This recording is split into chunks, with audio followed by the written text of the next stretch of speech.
বিহারে কুকুরের নামে রেসিডেন্সিয়াল সার্টিফিকেট দিয়েছে বিহার সরকার। এই অভিযোগ করেছিল তৃণমূল কংগ্রেস, আর সেই অভিযোগ উড়িয়ে দিল নির্বাচন কমিশন। আর এবার যে নতুন অভিযোগ তৃণমূল করছে যে বিহারে ট্রাক্টরের নামে রেসিডেন্সিয়াল সার্টিফিকেট, অর্থাৎ প্রথমে কুকুর, এবার ট্রাক্টরের নামে রেসিডেন্সিয়াল সার্টিফিকেট দিয়েছে বিহার সরকার। ভোটার তালিকা সংশোধনে প্রামাণ্য নথি হিসেবে গ্রহণ করেছে নির্বাচন কমিশন। ছবি সহ দলীয় এক্স হ্যান্ডেলে পোস্ট করে অভিযোগ করছে তৃণমূল কংগ্রেস। কুকুরের নামে রেসিডেন্সিয়াল সার্টিফিকেটের অভিযোগ উড়িয়ে দিয়েছে নির্বাচন কমিশন। বিহারের কোনো ভোটার এই ধরনের নথি কমিশনে দেয়নি। প্রত্যেক নাগরিকের ভোটাধিকার অত্যন্ত গুরুত্বপূর্ণ, ছবি সহ এক্স হ্যান্ডেলে পোস্ট করে দাবি করছে নির্বাচন কমিশন। অর্থাৎ একদিকে তৃণমূল দাবি করছে যে কুকুরের পর এবার ট্রাক্টরের নামে রেসিডেন্সিয়াল সার্টিফিকেট দিয়েছে বিহার সরকার, একেবারে ছবি সহ দলীয় এক্স হ্যান্ডেলে তৃণমূল পোস্ট করছে এবং অভিযোগ করছে। অন্যদিকে নির্বাচন কমিশন যেটা দাবি করছে যে বিহারের কোনো ভোটার এই ধরনের কোনো নথি দেয়নি, অর্থাৎ যে কুকুরের নামে যে রেসিডেন্সিয়াল সার্টিফিকেটের অভিযোগ তৃণমূল কংগ্রেস তুলেছিল সেই অভিযোগ উড়িয়ে দিল নির্বাচন কমিশন। বিহারের কোনো ভোটার এই ধরনের নথি কমিশনে দেয়নি। প্রত্যেক নাগরিকের ভোটাধিকার অত্যন্ত গুরুত্বপূর্ণ, ছবি সহ এক্স হ্যান্ডেলে পোস্ট করে দাবি নির্বাচন কমিশনের।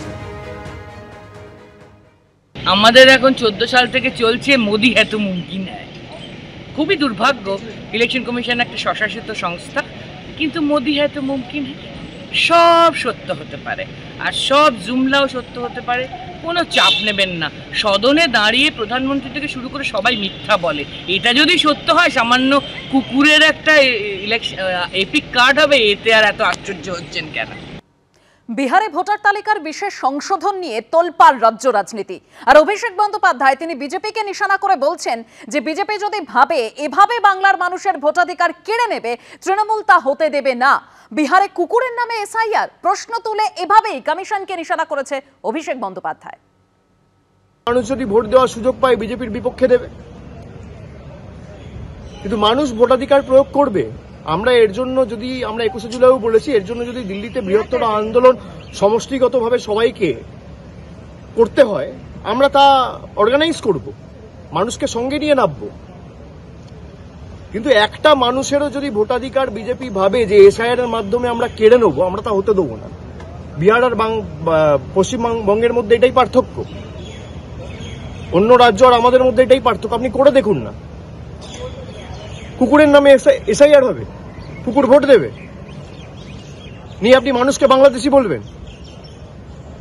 এই যে কুকুরের নাম উঠেছে, বাবার নাম লিখেছে কুত্তা বাবু, লেখা রয়েছে মায়ের নাম লিখেছে কুতিয়া দেবী। এটা আমি বলছি না, এটা আপনার রেসিডেন্সিয়াল সার্টিফিকেট লেগেছে। এই কুকুরটা কোত্থেকে এলো? বাংলাদেশ থেকে। ট্রাক্টরের নামে ভোটার আইডি কার্ড, মানুষের ভোটাধিকার কেড়ে নিয়ে। স্পেশাল ইন্টেন্সিভ রিভিশন নামে এর অ্যাকচুয়াল অর্থ হচ্ছে silent invisible rigging. Election commission মদত দিচ্ছে, সাইলেন্টলি ইনভিজিবল রিগিং বিজেপির পক্ষে ইলেকশন কমিশন করছে।